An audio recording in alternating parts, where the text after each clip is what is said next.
நம்முடைய தலைவர் தான் தோல்ல சுமந்து கடந்த நாடாளுமன்ற தேர்தல். உனக்கு நர்வஸ் வீக்னஸ் ஜாஸ்தியா இருக்கு. டெய்லி ஒரு நிரோபியன் இன்ஜெக்ஷன் எடுத்துக்க. எங்க கையை காட்டு.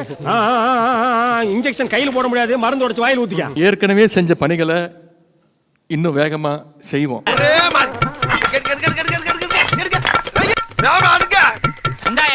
சோசியல் மீடியால நீங்க எல்லாரும் ஆக்டிவா இருக்க வேண்டும். சினிமா மோகம். இளவு வீட்டுல கும்பலையா கூட இவ்வளவு அழுக மாட்டாளுங்க. ஆனா நீ இந்த அழுக அழுகிறியா? நிச்சயம் நம்முடைய தலைவர்கிட்ட வந்து நிப்பாங்க. இது அது ஒரு நாள் நீ என்னை தேடுவ. ஆனா இன்னைக்கு தலைமைச் செயலகத்துல முதலமைச்சருடைய அறையிலேயே ரீல்ஸ் எடுத்து போட்டுக்கிட்டு இருக்காங்க. அட்வைஸ் சொல்லுமா? ரீல்ஸ் வந்து நல்லா போடுறீங்க தம்பி. ஆனா இன்னைக்கு தலைமைச் செயலகத்துல முதலமைச்சருடைய அறையிலேயே ரீல்ஸ் எடுத்து போட்டுக்கிட்டு இருக்காங்க. கண்ணாடி சார் அது.